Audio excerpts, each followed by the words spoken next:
The first thing you see every morning is your room, and the place you're going to spend the majority of the time in your life is your house or your desk at work, whatever.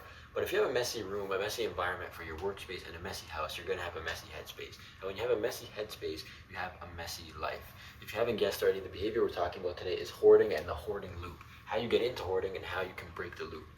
Now, what people don't really understand is that hoarding starts at a very young age. But it's not that you start keeping things at a young age, it's that you start being taught things at a young age, especially if your parents are migrants. If they came from another country, they didn't have a lot, you're going to hear a lot of common phrases like, we can't afford that right now, save, save, save, stay in school, study, do what you're told, you can't let go of things right now, times are tough, yada, yada, because times are tough. I completely understand it, okay? So not only are you going to hear a lot of, we can't afford that, and save, save, save, but there's also a possibility that you have unstable housing or unstable this. Maybe you play soccer one year and then the next season comes up and you can't afford it. So things are just going to be unstable. So it teaches you that resources come and go like this, which means you can lose things at any moment, and letting go or losing things equals pain, right? You can't play soccer this winter, I'm sorry, honey. Or you can't do this right now, I'm sorry, honey. I know that the kids have that, but we can't do that right now, honey. But if you save one day, you can enjoy these two, okay? So a lot of these behaviors teach you that, right? And it teaches you that letting go equals danger, okay? And how your brain learns to solve danger is by keeping everything. I might need this one day. No, I can't get rid of this because maybe I could use it for this. Or maybe one day I'm going to do this and I'll have it. Or maybe my kid can use this one day, or my little cousin can use this one day. Just keep everything, because that's what makes your nervous system calm down, right? At a young age, you're easily influenced, and your environment is what's really going to make a majority of your behaviors for the long run. So that is what you learned to do. When danger comes, you learn to just keep things. And it brought you a feeling of safety, but temporary safety. Okay, but not only did it bring you temporary safety, it also ends up creating what I call clutter, which is shit all over the place. A mess, messy room, messy garage, messy shed, messy backyard, messy this, messy that, messy headspace, messy everything. This causes anxiety. For example, you can't do anything, right? You have no room to live, to breathe, to work. Imagine your desk at work is a disaster. Papers everywhere. You're always looking for shit. It's causing you anxious. You're falling behind at work. You're stressed. You're this. You're that, right? You want to make eggs in your kitchen. You're going to grab the pan, bang your head on something that's not supposed to be there. Then you get up. You're like, oh, fuck this. You turn around. You see a mess. It's already frustrating you. You're just going to feel tight and anxious all the time. You're going to have a sense of shame that you don't even know is in you until a situation arises. Your kids want to bring people over. You take a look at the house. Oh, I didn't even realize it was... Yeah, sorry, honey, you can't, you can't bring people over. You want to bring a date over, right? Or like anything, right? You want to bring someone you're interested in, a partner, a potential partner over.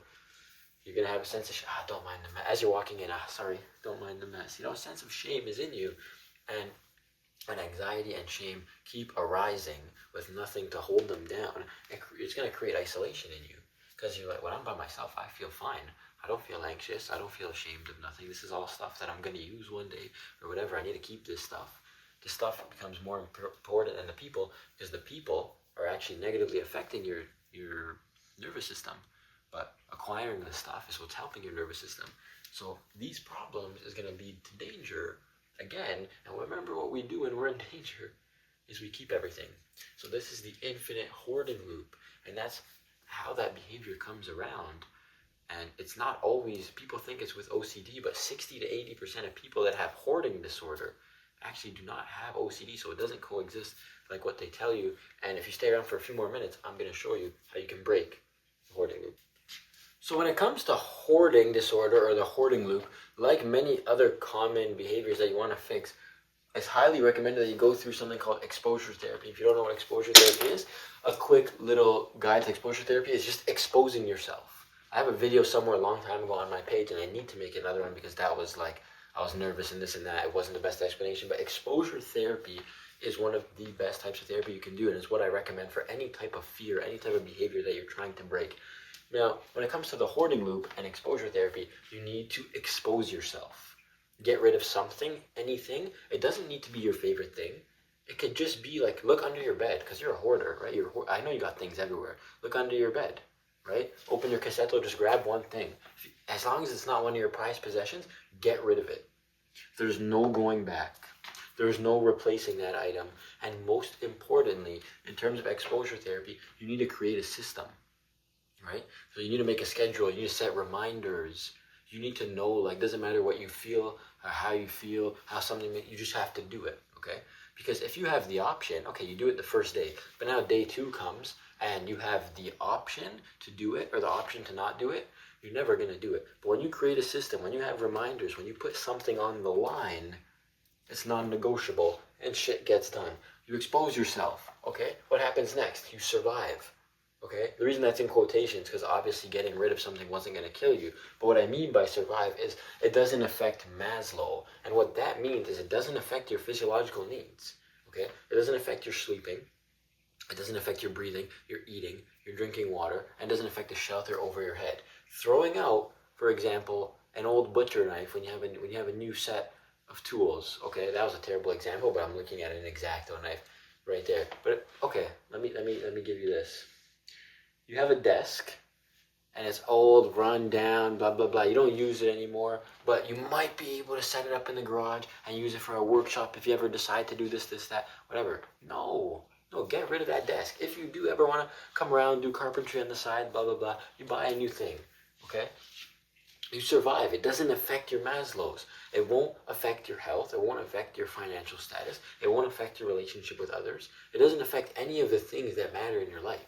Okay, that's what I mean by it doesn't affect your Maslow. And you'll realize it's not as bad as you thought. Because remember, there's no replacing, there's no going back. You have to sit with what you did. You got rid of that desk. You got rid of that sweater. You got rid of that empty deodorant bottle that you wouldn't get rid of. You got rid of that empty lotion bottle and you're like, oh, I could turn this into a refillable water bottle. Whatever. I'm just looking at things I have around me right now. It wasn't as bad as you thought, which leads to you gradually increasing the exposure. So slowly and slowly, you're getting rid of more things and more meaningful things.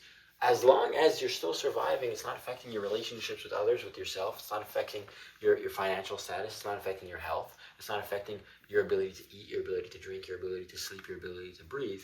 And it's not affecting if you have shelter over your head. So you're going to keep doing it. This is not an option, by the way, which leads to, I thought I drew an arrow over here, 2 things. First, gradually cleaning yourself inside out. And the reason I say inside out is because not only are you cleaning your headspace and your nervous system, you're cleaning your room. You're cleaning your workspace, you're cleaning your house, you're cleaning your car, you're cleaning your garage, you're cleaning whatever needs to be cleaned, right? It's going to fix up your headspace, fix up your nervous system, which allows new beginnings. You get to work better, you get to think better, you get to interact with others better, you get to better your relationships with others and yourself. Your kids maybe get to bring more friends over, get to do things that they wanted to do. It's just going to increase things in your life and make you a happier person overall, which leads to new beginnings, which, of course, equivalent exchange. Hoarding was a big part of your life. You get rid of that, a new big part of your life is coming in. It's not like you just get rid of hoarding and then that's it. No. The world has a promise for you and it's coming in. Just be patient. And also, repetition rewires your brain through something called neuroplasticity. And it's when a repeated action ends up creating new neuronal pathways in your brain that becomes your everyday life. So the more you do this, the more it's going to become a nature to you that you don't need to hoard and you don't actually need these things. Your nervous system will be okay with letting things go because it knows when you need something, the time and place that you do need something, you'll have it or you'll be able to get it. No problemo. Do exposure therapy, not just for hoarding, but for whatever behavior you want to break. That was today's episode on making the brain easy for dummies. This version was the hoarding loop and exposure therapy. I'll see you in the next one. Take care.